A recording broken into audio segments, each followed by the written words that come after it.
Esta noche vamos a hablar de un sexto círculo que dice relación con la cultura, llamemos contexto histórico-cultural. Y es de mucha utilidad tener claridad en ello, porque también, como estábamos hablando, el intérprete debemos descubrir lo que significaron para los receptores originales los textos y contextos que se están interpretando. ¿Ya? Estamos hablando del contexto. Entonces, además del lenguaje y el estilo, también debemos de considerar las circunstancias históricas de los lectores a los cuales fue dirigida la escritura. De esta manera, el principio histórico o cultural incluye todas las maneras y métodos y costumbres por medio de los cuales el pueblo lleva a cabo su vida diaria. Y eso nos va a ayudar en lo que significa el estudio gramatical, teológico e histórico. ¿Ya? En esta lección vamos a profundizar en este punto de vista histórico. La historia es un registro del pasado, de lo que ya ocurrió. ¿Ya? Normalmente son textos escritos, sucesos y hechos, pero la historia no solamente está en los textos, sino también, como ahora les comentaba, en estos huesos que están ahí, cuando lo vean, les va a sorprender porque son huesos apilados y ahí va mostrando cómo, cómo era la cultura en el trabajo el tratamiento de la comida, etcétera. Ya piensen ustedes, si el Señor no viene antes, por supuesto, en 1000 años más van a encontrar un celular que por casualidad van a decir, oye, ¿esto qué es lo que es? Van a pensar que es un instrumento de adoración. Entonces, porque no saber cómo se enchufaba esto. Entonces van a estar ahí con el cable. No van bueno, no vamos a especular cómo van a hacer las cosas, pero van a decir, oye, qué raro. ¿Para qué servirá? Y ahí va a quedar amontonado. Y bueno, y así también ocurre hoy en día con los descubrimientos arqueológicos y que se encuentran y uno no tiene la explicación inmediata para que lo que sirve o lo que servía, mejor dicho. Pero, por ejemplo, en Primera Corintios, ahí también en el texto que les mandé, incluye la ciudad de Corintio, la gente que vivía allí, el autor, la fecha, el propósito de la carta, pero también, por ejemplo, espérense un poquito que tengo unos gatitos. Aquí, ya, vamos. Unos animales peludos y con cola. Estaban aquí acompañando. Entonces, eh, nos va hablando de la ciudad de Corinto, sus costumbres, y cada persona, cada grupo de personas tiene una historia única. Y de esta manera es una forma de acercamiento cultural, cómo vamos comprendiendo y entendiendo, interpretando. Esto no quiere decir que sean excluyentes, exclusivas y excluyentes, sino que es el contexto, la forma como nosotros nos vamos acercando a la interpretación de la palabra. Y la cultura se refiere a los valores, a las costumbres y creencias y prácticas de la gente. Por ejemplo, hoy día estamos en el libro de Hechos, está viendo en el capítulo 19, si mal no me equivoco, a ver, Hechos, espérense un poquito, por favor, en Hechos, para no equivocarme, en Hechos 19, digo, el versículo 20, 25, por ejemplo, 19-25, el libro de Hechos dice, hubo un disturbio no pequeño cerca del camino, porque un platero llamado Demetrio, que hacía de plata templecillos de Diana, o sea, eran representaciones del templo de Diana, pequeños, daba no poca ganancia a los artífices, y los cuales reunidos con los obreros del mismo oficio dijo, varones, sabéis que de este oficio tenemos nuestras ganancias. Y ahí Pablo estaba enseñando en contra de la idolatría, en contra de Diana, su enseñanza, obviamente. Y en el capítulo 19-28, cuando Pablo está enseñando del Señor y está dándoles entendimiento de lo que es la palabra, cuando oyeron estas cosas se llenaron de ira y gritaron diciendo: grande es Diana de los Efesios. Ahí hay una lucha espiritual, evidentemente, no solamente cultural, sino que espiritual, pero nos habla de la cultura que vivían las personas de la ciudad de Éfeso en los tiempos del apóstol Pablo. Recordemos que el templo de Diana o el culto a Diana era muy generalizado y era uno de los lugares céntricos, digamos, de dicho culto. Y ahí nos enseña también que se trabajaba la plata. O sea, habían varias cosas que están ahí mencionadas, pero es interesante ver eso para poder contextualizar. También en el capítulo 18, en el versículo 25, nos habla nos está hablando perdón, 26, 18-26, nos habla que Apolo enseñaba en las sinagogas. Esto nos muestra también que las sinagogas mostraban, en Éfeso habían sinagogas y nos van dando un entendimiento también cultural sobre lo que ocurría en esa época. Pero también nos va enseñando cómo ellos solucionaban sus problemas. La percepción distinta del tiempo, la resolución de los conflictos, las soluciones a los mismos problemas, e incluso nuestra forma de razonar es distinta a la que ellos tenían. No es una crítica mejor o peor, simplemente es una forma distinta. Y todos estos factores deben de abordarse cuando tratamos de ejercer el ministerio del Evangelio. Tratar de entender la palabra también dentro de ese contexto. Esto no significa que la palabra queda arrogada o derogada con respecto a los conocimientos, sino que van caminando juntas y nos permiten una interpretación correcta y que nos dé una luz sobre el contexto histórico. Así, el ser humano, en cierto sentido, controla las circunstancias de su vida y determina su carácter, pero también de un modo considerable, dice el autor, es probable y es producto también de las circunstancias históricas. Hay un filósofo, esto no está en el apunte, Ortega y Gasset, él no es creyente, pero él decía, yo soy yo y mis circunstancias, decía. Entonces, tratando de emular lo que el Señor había dicho, yo soy el camino, la verdad, la vida, le agregó yo soy yo y mis circunstancias. En ese sentido, también las circunstancias históricas van influyendo. Delante decíamos en 100 años más, ni tanto más, si el Señor antes no viene, por supuesto, como hemos dicho, entender lo que ocurre hoy en día en la economía, entender lo que ocurre en los movimientos sociales, las guerras, también nos hacen pensar y reflexionar a la pertenencia, digamos, al momento histórico, a la época, al lugar donde nos encontramos. Entonces el tiempo, el lugar, las circunstancias, la forma de concebir el mundo y la vida que se tenía entonces, influirán en los escritos producidos bajo tales condiciones de tiempo, lugar y circunstancias. Así, los principios históricos de interpretación tienen relación con el trasfondo histórico del texto bíblico. ¿Para quién fue escrito y por quién fue escrito el libro?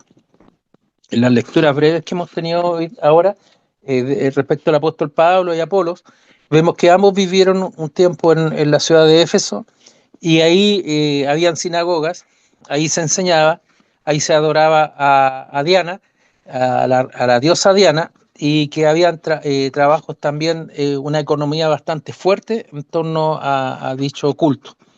Entonces, ¿por qué el Señor lo recoge? Para mostrarnos estas luchas espirituales, para mostrarnos lo que vivieron los hermanos en esos tiempos.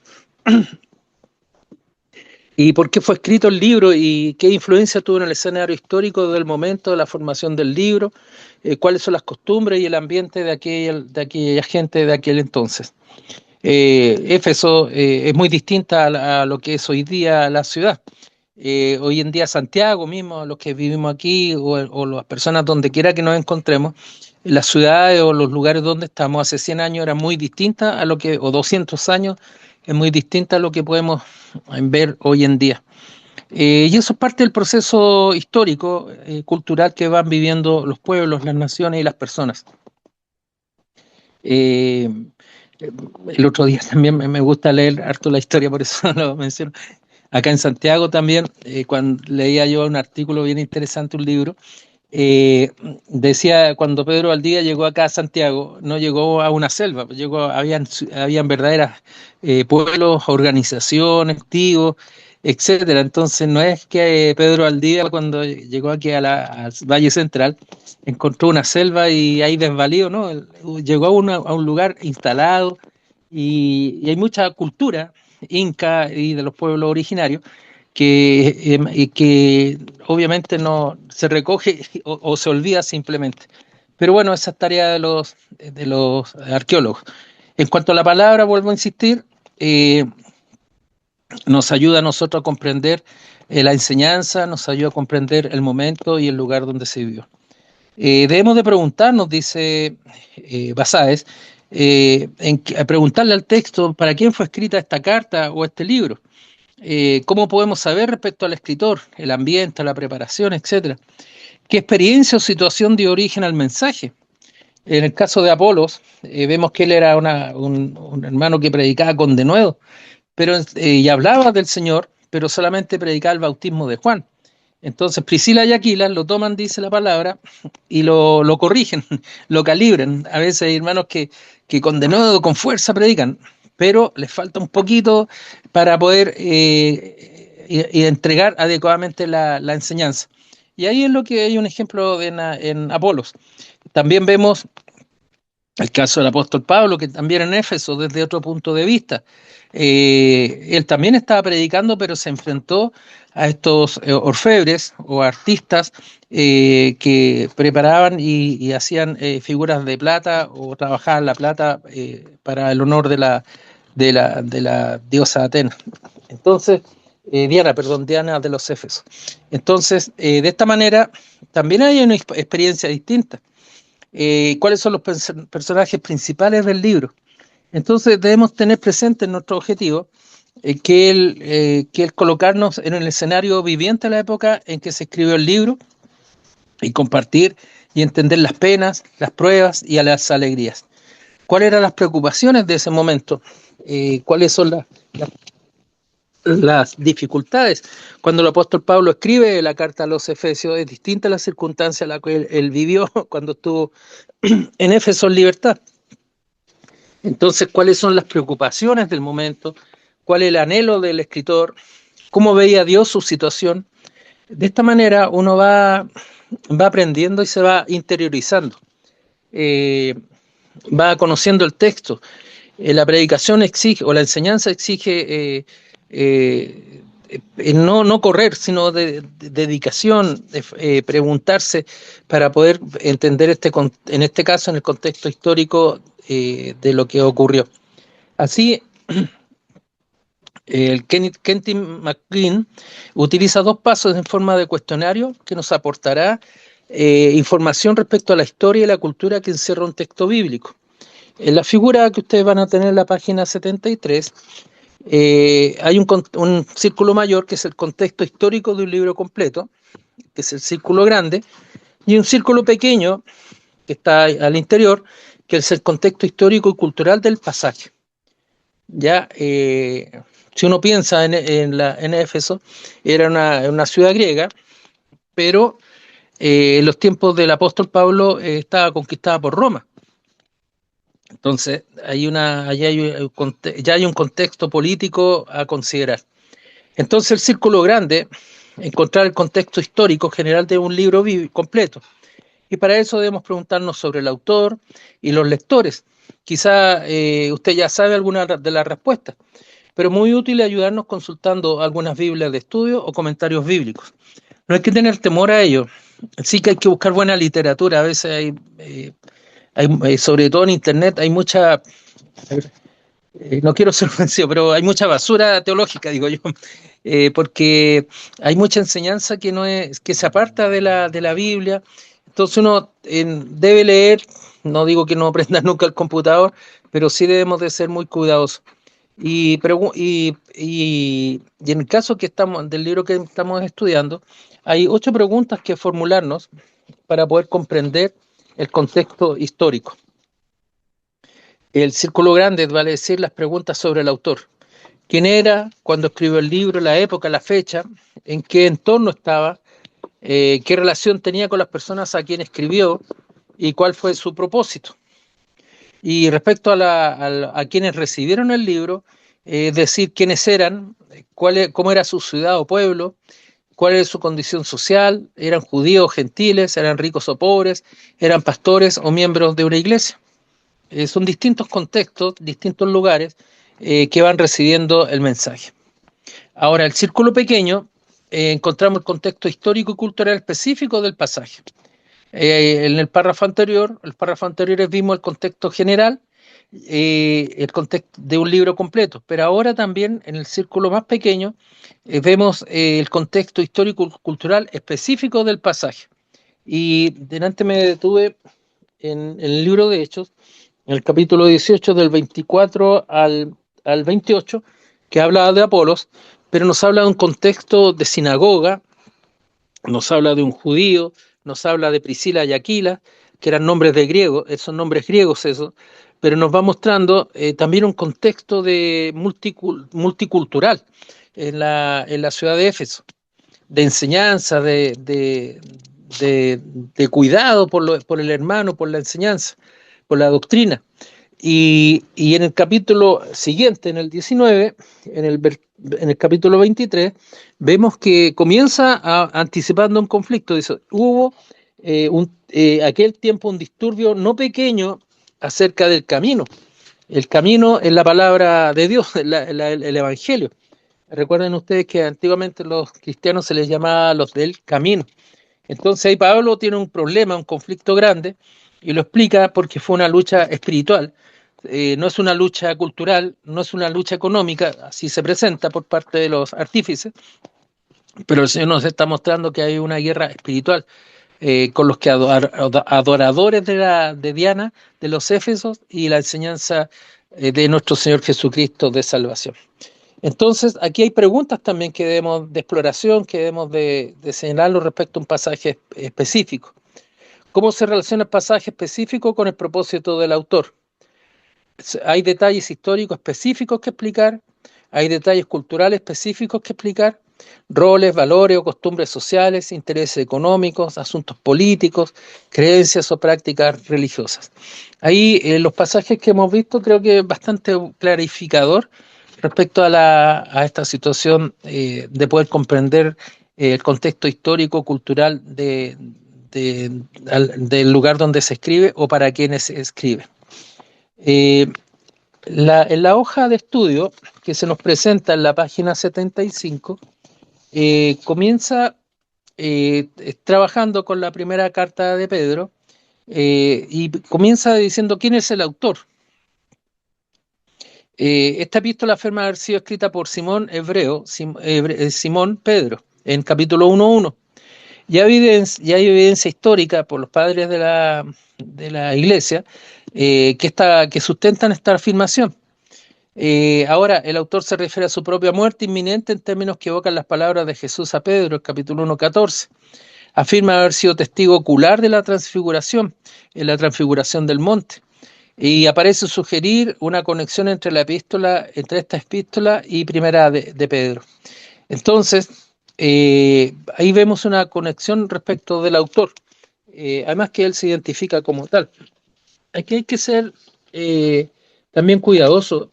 También uno se enfrenta muchas veces a la literatura liberal que cuestionan los nombres de los autores. No debemos de perdernos de vista que la Biblia, si decimos que no tiene errores, debemos también señalar que la Biblia no miente. Entonces, si alguien, por ejemplo, dice, en Eclesiastés, está claro quién era el autor de Eclesiastés, un teólogo liberal va a decir que fueron sacerdotes que compilaron, que escribieron, y nosotros a la luz de la enseñanza podemos claramente inferir que fue el rey Salomón. Pero vamos a encontrarnos a menudo en ese tipo de enseñanza. Por eso hay que ser siempre cuidadosos en lo que vamos aprendiendo y leyendo. Esto no significa que censuremos los libros, sino cuando uno estudia se enfrenta a ese tipo de situaciones o dificultades. ¿Cuándo escribió el libro? según la tradición, a Pedro lo martirizaron casi al final de la persecución que hizo Nerón. Y puesto que Nerón murió en el año 68 después de Cristo, obviamente la muerte de Pedro tiene que haber ocurrido antes. Y según parece, segunda Pedro se dio a escribir poco antes de la muerte del apóstol, quizá el año 67 o 68. Esto mismo también nos ayuda a pensar, por ejemplo, en el Evangelio de Marcos. Marcos, muchos piensan, y bueno, así también yo lo pienso, fue escrito por Marcos, pero también el apóstol Pedro muchos piensan que redactaba y enseñaba a Marcos, que iba siendo como el amanuense de su evangelio. Es muy interesante también tener eso en consideración. ¿En qué entorno estaba? El lugar de origen es incierto. Roma es una sugerencia probable, dado que Pedro escribió su primera epístola desde esa ciudad. En 1 Pedro 5:13 vemos que está escribiendo desde la... Vamos a ver 1 Pedro, mejor para no... 1 Pedro 5:13 nos dice lo siguiente. Dice, la iglesia que está en Babilonia, él no estaba escribiendo en Babilonia en el Medio Oriente, sino que está hablando de la forma como se referían a Roma. Elegida juntamente con vosotros y Marcos, mi hijo, os saludan. Qué interesante, mi hijo lo menciona al evangelista Marcos. También cuál es la relación que tenían con las personas con quien escribió. Pedro escribe a los hermanos que han recibido y ejercen una misma fe. Y esto da a entender que comparten una misma doctrina de salvación bajo la justicia de Dios en Cristo Jesús. Pedro escribe como un mentor y líder espiritual que se preocupa por sus lectores. ¿Cuál fue su propósito? La carta fue escrita a causa de las falsas enseñanzas que amenazaban a los destinatarios. La segunda carta de Pedro, tiene tres partes claramente discernibles. La exhortación al crecimiento espiritual, capítulo 1. En el capítulo 2 está la instrucción para aquellos que se opongan a las doctrinas y al estilo de vida de los falsos maestros. Y 3, enseñanza que los prepara para el fin del mundo, el juicio y el día del Señor. En ese sentido podríamos pensar que es una carta apocalíptica, podría alguien pensar, ¿no es cierto?, en ese capítulo 3. Pero el Señor, ¿cómo nos prepara en el día del juicio, en el día del Señor, para ese día? Para bendición de su iglesia, ¿no es cierto? También hay tres preguntas para los que recibieron el libro. ¿Quiénes eran? Podemos entender en 2 Pedro 3:1 que es el mismo grupo de cristianos que son mencionados en Primera de Pedro. En 2 Pedro 1:1 sugiere que fue escrita para un público lector más amplio, que habría incluido a los destinatarios de la primera carta y a quienes se refería 2 Pedro 3:1. En 3:1 de 2 Pedro nos dice: amados, esta es la segunda carta que os escribo, en ambas despierto con exhortación vuestro limpio entendimiento. Ahí está mencionando su segunda carta el apóstol Pedro. ¿Cómo era la ciudad o pueblo donde se escribió, donde vivían estas personas? A los creyentes que vivían en Ponto, Galacia, Capadocia, Asia y Bitinia. Son provincias ubicadas en el Asia Menor, la actual Turquía. Qué interesante, Turquía, allá el Evangelio, nosotros hoy día escuchamos mucho de Turquía por las guerras y movimientos políticos, pero realmente es una base, digamos, del cristianismo. Allí se escribían y fuera un tiempo muy, muy intenso, digamos, de la vida del Evangelio. ¿Cuál era su condición social? ¿Eran judíos, gentiles, ricos o pobres? ¿Eran pastores o miembros de iglesia? Segunda Pedro nos da varias pistas respecto a la composición y al carácter de las comunidades.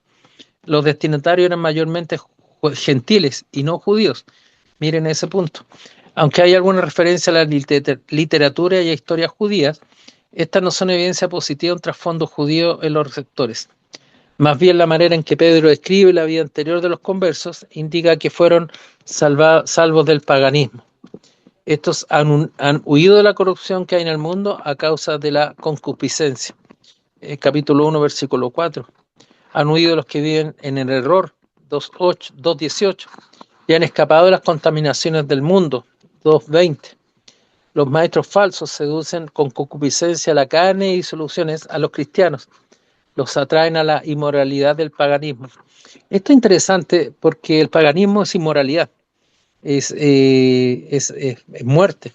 Y no solamente uno puede pensarlo solamente, cada uno tiene sus ideas. No, el paganismo es muerte, la idolatría es muerte, es ausencia de una espiritualidad viva de nuestro Señor en los corazones de quienes los practican. El peligro que los receptores enfrentan en el retorno al paganismo y no al judaísmo y sus tradiciones, como es el caso de los receptores de Hebreos. En Hebreos son judíos, evidentemente, pero en la primera carta y segunda carta de Pedro son gentiles, básicamente. Encontrar el contexto histórico y cultural específico del pasaje. También debemos preguntarnos para cómo se relaciona el pasaje específico con el propósito del autor. Pedro exhorta a sus lectores dentro de la misma carta al crecimiento espiritual para mantenerse firmes, no desmayar ni caer. Además, este conocimiento les ayudará para confrontar a los falsos maestros. Así, el pasaje nos invita a ser diligentes conforme las virtudes espirituales que abunden deben de abundar y nos hagan crecer así nuestro entendimiento. Y esto evidentemente nos relaciona con nuestro Señor Jesucristo. Hay detalles específicos que explicar. En esta carta de Pedro declara que está próxima su partida de esta tierra. Y ya hemos mencionado que se menciona cerca de la muerte de Nerón, cerca del año 68 después de Cristo. Pedro recuerda para dar énfasis y testimonio en sus enseñanzas el momento cumbre de la transfiguración de Jesús, del cual el mismo apóstol fue testigo ocular. También hay que preguntar si hay detalles culturales específicos que explicar, por ejemplo, roles, valores o costumbres sociales, intereses económicos, políticos, creencias o prácticas religiosas. Y al respecto, los filósofos griegos consideraban que el conocimiento filosófico era clave para cambiar la conducta de la gente. Sin embargo, Pedro pudiera haber utilizado conocimiento para incluir el sentido de una relación personal, como sucede a menudo en el Antiguo Testamento. Es importante esto. El griego distingue entre el cuerpo y el espíritu y hacen diferencias dentro de la dinámica del pensamiento griego.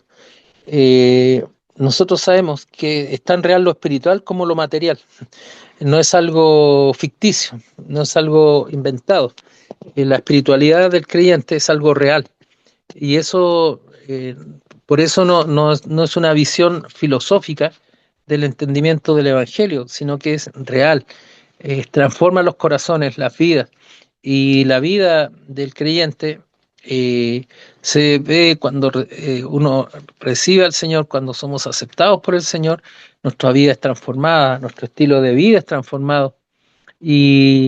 Pero también nosotros nos ponen sobre alerta que hay herejías que van surgiendo en forma temprana a través del gnosticismo del siglo II, que afirmaba poseer un conocimiento esotérico especial. Los autores del Nuevo Testamento adoptaron formas literarias. Perdón, una paréntesis, no está el apunte, por ejemplo, son libros gnósticos. El Evangelio de Judas, hace el año pasado estuvo bien de moda, que habían descubierto el Evangelio de Judas, y nosotros como creyentes ya sabíamos de su existencia. Lo que pasa es que el mundo no es capaz de entender y comprender eso, pero nosotros ya esos conceptos ya se manejaban. Lo mismo que hay libros sobre el Evangelio de Pedro, también hay un libro esotérico también son libros que no fueron escritos por el apóstol, en este caso por el apóstol, pero sí era una manera que los gnósticos tenían para darle cierta validez a sus libros. Los autores del Nuevo Testamento adoptaron formas literarias de sus culturas mientras comunicaban el Evangelio. El Sorietes unía virtudes o vicios en serie de lo que ocurría en la cultura romana. Además de ser una carta general, algunos eruditos han descubierto en ellas elementos del género testamentario. Y los testamentos constituían las instrucciones finales que dejaba un padre o líder moribundo. También el contexto geográfico. En el Atlas se entiende que la geografía define tres conceptos separados, aunque especialmente superpuestos: la geografía física, que muestra los aspectos topográficos y medioambientales; la geografía regional, que son divisiones políticas y territoriales que comprenden la Tierra; y la geografía histórica. Eh, es decir, hay una evolución diacrónica de aquellos hechos que han acontecido en la Tierra y que se explican mejor por la geografía. Eh, Augusto Báez, en Geografía Histórica del Nuevo Testamento, nos enseña, por ejemplo, a ver cómo podría ser. Por ejemplo, ya estoy pensando en voz alta. Para nosotros, el tema de los terremotos, los temblores. Para los chilenos, vemos nosotros videos, nos reímos a veces los temblores, hace 1,7 grados, nos reímos. En cambio, por ejemplo, para un mexicano, estoy poniendo un ejemplo, o hermanos colombianos, un movimiento 7 ya los coloca en alerta. Para nosotros nos coloca en alerta un viento fuerte porque no estamos acostumbrados, pero para el que vive en el Caribe es de mucha frecuencia ese tipo de situaciones geográficas. Eh, la geografía ayuda a poder comprender y entender los comportamientos de las personas. Una lluvia aquí en Chile es una lluvia helada. Pero si nosotros vamos a Ecuador, por ejemplo, a Colombia, a Venezuela, una lluvia de esa, es tibia el agua cuando cae, y caen verdaderos ríos de agua, caen muy torrentosas, pero es tibia. Entonces es como estar bañándose, la verdad, las cosas, pero acá en Chile una lluvia es helada. Entonces ahí podemos ver aspectos geográficos que van contribuyendo al entendimiento. Por ejemplo, la geografía de Egipto contribuye a nuestro entendimiento de las plagas en el libro de Éxodo. La ubicación estratégica de Corintios como puerto marítimo afectó los problemas morales dentro de la iglesia por mucha variedad de culturas. El peregrinaje por el desierto no puede comprenderse sin conocer la geografía de la zona.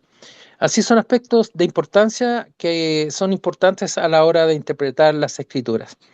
Ahora, volviendo a Pedro, ¿dónde fue escrita, redactada segunda Pedro? Atendidos primera Pedro 5:13, Babilonia es el seudónimo de Roma. Y el origen de primera Pedro en esta ciudad, nos inclinamos a sostener, dice Basades, a situar el origen de segunda Pedro allí también.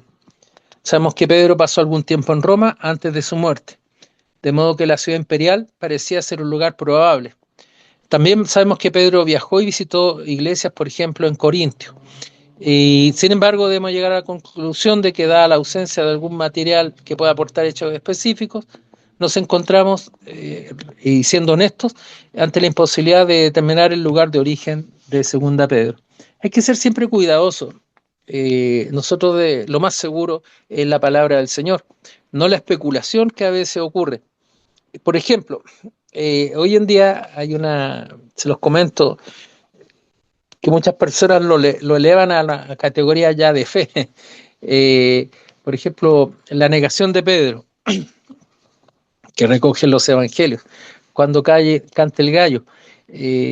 Nosotros siempre se ha entendido que es el ave cuando canta, pero hace unos 10 años aproximadamente, quizá un poco más, hablaban del Gallium como la trompeta romana. Entonces muchos piensan que no es un ave, sino que es el Gallium. Nosotros tenemos que ser cuidadosos, no llevar a un aspecto de fe a un hecho que todavía que no es determinado totalmente. Hay que ser muy cuidadosos en ello, y sobre todo cuando uno predica también, para no distorsionar a las personas de lo importante. Lo importante sea una trompeta, sea un ave, lo importante es que Pedro negó al Señor, y eso es lo que fundamenta, digamos, el cumplimiento de la profecía que el Señor hizo a Pedro, lo que iba a suceder. Pero, y el dolor de Pedro al haber traicionado al Señor. Lo demás es un tema, si me permiten, anecdótico, ¿ya? Si es el pollo, si es el ave, o es el del Galium, la trompeta, la verdad las cosas, que nuestra fe no es mayor o peor, sino es uno u otro. La epístola misma no nos permite contestar quién recibe la epístola. Está el capítulo 1.1, él saluda, el escritor saluda declarando su identidad. Simón Pedro y su función, siervo y apóstol de Jesucristo. Pero no identifica los destinatarios de esta epístola. Nótese que en 1 Pedro sí los menciona y en su lugar de residencia. A ellos se refiere como los elegidos de Dios, extranjeros en el mundo, dispersos por el Ponto, Galacia, Capadocia, Asia y Bitinia. Pero en 2 Pedro el escritor solamente dice a los que por la justicia de nuestro Dios y Salvador Jesucristo han recibido una fe tan preciosa como la nuestra. Es decir, ahí hay una cercanía muy, muy fuerte entre el apóstol y los lectores. Perdón. Eh, la segunda epístola de Pedro parece ser una epístola general, no dirigida a un grupo especial o particular. Y segunda Pedro, sin embargo, el escritor usa términos más personales para declararse a ellos. Ya lo vimos delante en el capítulo 3.1, donde dice, esta es ya la segunda carta que les escribo.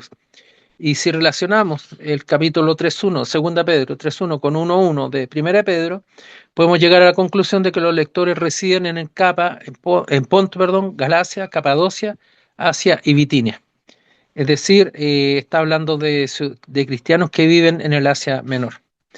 Así, hermanos amados, eh, la Biblia fue escrita para que al leerla podamos entenderla y la apliquemos directamente a nuestras vidas. Es la palabra de Dios viva y eficaz, y aquí está el pasaje que les mencionaba en Hebreos 4:12, viva y eficaz, más cortante que espada de doble filo. Parte el alma y cambia nuestra manera de pensar y de vivir. El contexto o toda la información extrabíblica que podamos tener a mano será útil para aclarar significados, situaciones y enseñanzas, pero nunca serán de carácter imprescindible para impedirnos crecer en el conocimiento de las Sagradas Escrituras. Eh, no debemos de pensar porque ignoro algún hecho histórico, mi fe es más débil. Tampoco debemos de pensar ante enseñanzas que vamos recopilando a lo largo de nuestra vida, de nuestros conocimientos que somos nuestra fe es más débil, todo lo contrario. Debemos de siempre dar gracias al Señor y pedir al Señor que aumente también nuestros conocimientos para su honra y su gloria. Y no es un conocimiento intelectual, sino que es el crecimiento espiritual que vamos teniendo a través de la palabra. Y algún día también nosotros podamos enseñar adecuadamente a los hermanos menores, también de la fe, y también a veces es bueno apoyarse también en mapas, en libros. Esto significa estudio y dedicación. Yo no sé si hay alguna pregunta, hermanos amados. Quizás fue un poquito rápido, perdonen, pero el tema es bastante interesante para ir concluyendo por mi parte, el ver cómo el contexto histórico, cultural, político, también va afectando el entendimiento geográfico, que hoy día también vimos, va afectando y está relacionado con la enseñanza de la palabra. Eso es lo que yo quería proponerles, hermanos, esta noche y animarlos a que hagan los ejercicios para poder avanzar. Vean el trabajo que les mandé. Yo sé que tiene hartas imperfecciones, como todas las cosas, pero véanlo, pero ahí van a poder ver cómo me llamó mucho la atención, como les digo, este descubrimiento de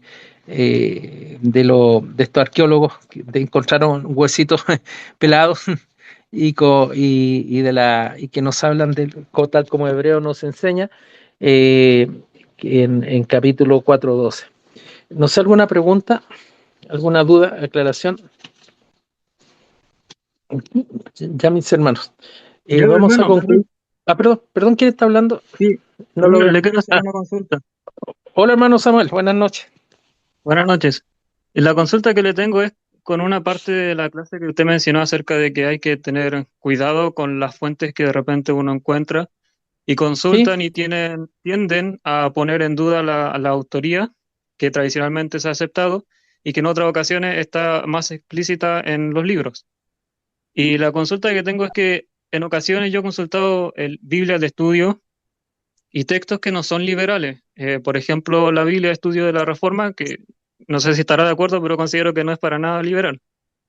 Y, y en ellos, por ejemplo, en el Evangelio de Lucas, porque en el mismo texto del Evangelio no se identifica el autor, no dice Lucas como en el texto de Pedro, o las cartas de Pablo sí se identifican, dicen Pablo, apóstol de Cristo, pero en el Evangelio de Lucas y en Hechos no dice quién es el autor. Entonces, ahí yo entiendo que se suele aceptar que es Lucas por una cuestión más de tradición de la iglesia. Y en ese sentido, si es tradición, pienso que no se tiene que tomar como algo infalible, porque como sabemos, las tradiciones tienden a fallar y son humanas, no es la palabra de Dios. Entonces, en ese caso, me parece que no sería liberal indicar la posibilidad de que quizás no es necesariamente el mismo Lucas al que se refiere Pablo en sus cartas, y que eso no afecta la veracidad del texto. ¿Cómo lo vería usted ahí? ¿Se basaría quizás más en la tradición y sumarse a la línea tradicional de la iglesia de que el autor es Lucas, el evangelista y médico? ¿O que está bien en ese caso aceptar que quizás no es él y exponer el texto y analizarlo asumiendo esa posibilidad? Claro, yo cuando enfrento el texto o cualquier libro, uno debe pensar, examinarlo todo, retener lo bueno. ¿Ya? ¿Esto qué significa? Que puede haber enseñanza que es buena y puede estar equivocada. ¿Ya? Lo que no podemos entrar en duda es la Biblia. ¿Ya? En eso no podemos, nosotros si entramos a dudar de lo que la palabra nos dice expresamente, estaríamos creo yo, arriesgándonos a caer poco a poco en el liberalismo.